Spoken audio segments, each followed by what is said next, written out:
That is so fetch. Because I'm going to climb that like a tree. This is a snakeskin jacket. Hey, girl. For me, it's a symbol of my individuality. Object to the test! Everyone, have a great day. C'est de toute beauté. Salut tout le monde, bienvenue dans ce nouvel épisode d'Anaïs se fait des films, le podcast où l'on parle de mes obsessions cinématographiques, mais pas que. Chaque week-end, vous le savez, je vous propose un petit épisode comme celui-ci dans lequel je vous parle de mon crush du moment. Ça peut être une œuvre, ça peut être une scène, ça peut être un sandwich, ça peut être une couette. Bref, mon crush, c'est un truc qui m'obsède un petit peu et que j'ai envie de vous partager. Et mon crush du moment, c'est un décor de cinéma. Vous le savez sans doute si vous m'écoutez, je suis particulièrement sensible aux films d'horreur et aussi aux décors de cinéma qui sortent un peu de l'ordinaire. Dans le podcast, on a parlé récemment du manoir de Casper, par exemple, avec son inspiration Art Nouveau, et je pourrais vous parler pendant des heures de la tapisserie dans Suspiria de Dario Argento. Do you know anything about witches? Mais je ne vais pas le faire, pour ça vous pouvez écouter notre épisode d'amis enregistré sur Suspiria. Cette semaine, les décors qui ont retenu mon attention, ils se trouvent dans le film Marama de Taratoa Stappard, qui est actuellement en salle.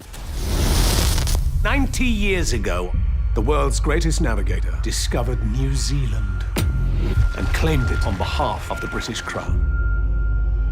But this evening, we have a very special guest. She has traveled from the other side of the world, and I am so pleased that she is here. Keikonei koe, kamua, kamuri.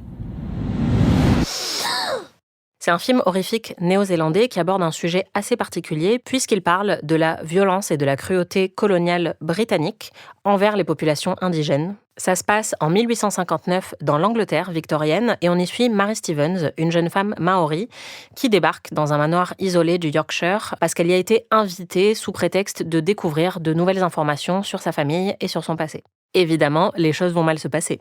Le film reprend les codes de l'horreur et aussi une esthétique gothique pour raconter cette histoire de violence coloniale.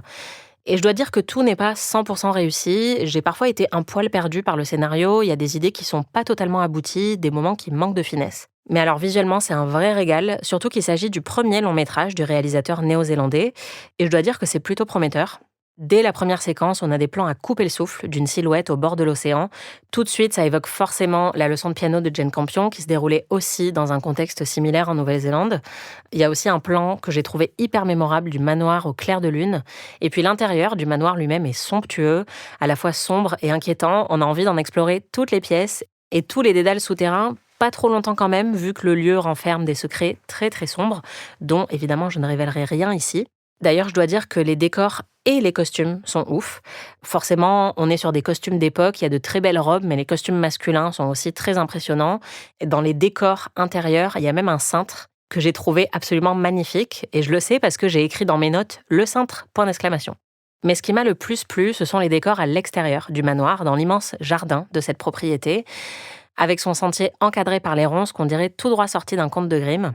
Mais le décor le plus fort du film, c'est une maison traditionnelle maori qui est située sur la propriété, dans un jardin qui est encerclé par une haie circulaire. Et pour accéder à ce jardin privé et à cette maison, il faut pénétrer dans une petite maisonnette ou une petite cabane et activer un levier qui va la faire tourner sur elle-même pour passer de l'autre côté et nous faire accéder à cet endroit caché, un petit peu comme un passage secret dans un labyrinthe.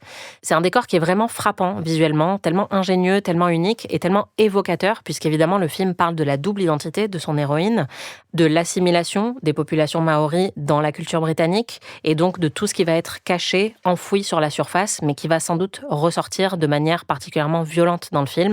Et donc forcément, ce décor, il fonctionne à la fois sur le premier plan visuel, mais aussi sur un plan plus symbolique. Donc même si j'ai quelques réserves sur le film, je vous conseille vraiment d'y jeter un œil, à la fois pour son sujet qui reste quand même assez peu exploré encore aujourd'hui dans la fiction, et aussi pour son identité visuelle saisissante, et son héroïne Mary Stevens qui est incarnée avec beaucoup de force et beaucoup de charisme par la néo-zélandaise Ariana Osborne. Donc si vous avez envie d'aller y jeter un œil, ça s'appelle Marama et c'est en salle actuellement.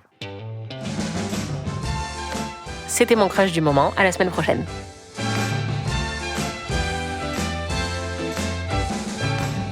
Anaïs se fait des films est un podcast d'Anaïs Bordage, c'est moi. Produit par Slate Podcast. Production éditoriale, montage et réalisation Aurélie Rodriguez.